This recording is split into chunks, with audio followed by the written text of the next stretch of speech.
বহুতো গাৰ্জেন আছে নিজৰ পেট পালিবলৈ ঘৰতেই নাথাকে, আপোনাৰ বিদেশত থাকে। কিছুমান কেৰালাত বিভিন্ন ৰাজ্যত কাম কৰিবলৈ যায়, বোৱাৰীজন ঘৰতে অকলেই থাকে। যে বোৱাৰীজন যে গৰ্ভৱতী হৈছে তাৰ খা খবৰ লোৱাৰ মানে তেনেকুৱা সচেতন ব্যক্তি তাৰ পৰিয়ালত নাই।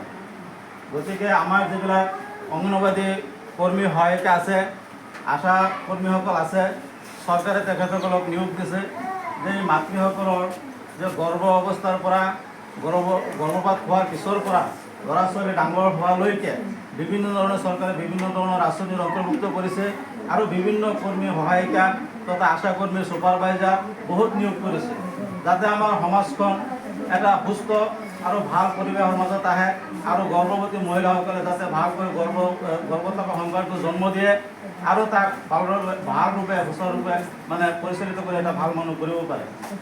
আৰু আজি যিটো প্ৰগ্ৰাম লৈ ইয়াতে বিভিন্ন খাদ্য সামগ্ৰী বস্তু আপোনালোকে নিশ্চয় দেখিবলৈ পাইছে। এইবিলাক কিনোতে টকা পইচা নালাগে।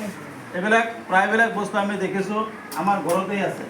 আজি গৰীব হোক দুখীয়া হোক যি হোক এক কাটা মাটি থলেও তাৰ ঘৰটো আছে।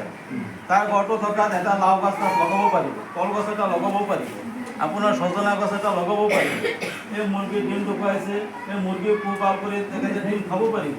ইয়াতে আপোনাৰ বিভিন্ন ধৰণৰ যে আপোনাৰ হেৰি দেখুৱাইছে, বস্তুবিলাক দেখুৱাইছে, এটাও বস্তু বিদেশৰ বস্তু নহয়, সব আমাৰ গাঁৱতে হয়। গতিকে কথা হ'ল যে আমি চৰকাৰে কি দিব, কেতিয়া দিব, ভিটামিন দিব, সেইটোৰ আশাত বহি থাকিলে লাভ নাই। নিজে সচেতন হ'ব লাগিব। নিজৰ ঘৰত যিবিলাক দুখীয়া মাতৃ আছে যে সেইসকলক বুজাব লাগিব যে নিজৰ ঘৰত যিবিলাক বাইদেৱে কৈছে যে এই যে কলটোত প্ৰচুৰ পৰিমাণে আইৰণ আছে, যে কলফুল এটা আছে, এইটো খাব লাগে, এইটো ভাল এটা বস্তু। এনেকৈ যে লাও আছে, তাৰমানে যেতিয়া যোনটো প্ৰয়োজন, যেতিয়া মাতৃ গৰ্ভত সন্তান থাকে তেতিয়া আপোনাৰ আইৰণৰ মানে বহুত প্ৰয়োজন হয় আৰু হস্পিটেলত গ'লে আপোনাৰ আইৰণ বড়িৰ টেবলেট দিয়ে। গতিকে কথাটো হ'ল যে এইবিলাক বস্তু আমি ঘৰতে পাওঁ। কথা হ'ল আমি সৎভাৱে যিটো সময়ত খাব লাগে সেইটো সময়ত আমি নাখাওঁ। সেইকাৰণে আমাৰ সন্তান কি হয়, ভাল পৰিপূৰ্ণ সন্তান জন্ম নহয়, কিবা এটা মানে ডিফেক্টিকেল এটা মানে প্ৰব্লেম আহি যায়। আৰু এটা কথা আপোনালোকে নিশ্চয় জানে যে বৰ্তমানত আপোনালোকে চাইছে যে আগতে লেংৰা, কাণা, আত্ৰা এইবিলাক ল'ৰা ছোৱালী বেছি জন্ম হৈছে। এতিয়া এইবিলাক দিন উকলি গ'ল। আজি বৈজ্ঞানিক যুগত যিটো পলিঅ' আপোনাৰ প্ৰতিষেধক ব্যৱস্থা লৈছে সম্পূৰ্ণৰূপে নিৰ্মূল হৈ গৈছে। এতিয়া ভাল সুস্থ ল'ৰা ছোৱালী জন্ম হয়। কিন্তু আমাৰ এই সংখ্যালঘু অঞ্চলবিলাকৰ যিবিলাক মাতৃ আছে, যিবিলাক পৰিয়াল আছে, এইবিলাক সচেতন নহয়। গতিকে এই সচেতনৰ কাৰণে এৱাৰনেছ মিটিং কৰিছে, তাৰ কাৰণে আমি ধন্যবাদ জনাইছোঁ। আৰু যিবিলাক কৰ্মী আছে, যিবিলাক আপোনাৰ অংগনবাদী কৰ্মী আছে, তেখেতসকলে দিনে নিশাই অৱশ্য ভাল কাম কৰি থাকে।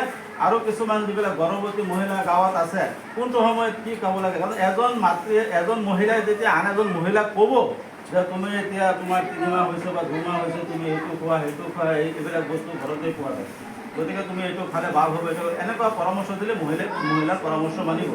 আমাৰ কথা হ'ল সমাজখন ভাল হ'ব লাগে। সমাজৰ যিবিলাক মাতৃ আছে, যিবিলাকে প্ৰস্তুত দিব ল'ৰা ছোৱালীক, আমাৰ যিবিলাক আগৰ যিবিলাক মানে হেৰি হ'ব, আমাৰ এটা জেনেৰেশ্যন গৈ আৰু এটা জেনেৰেশ্যন আহিব, যাতে সেইটো ভাল হয়, তাৰ কাৰণে আমাৰ প্ৰচেষ্টা ল'ব লাগিব।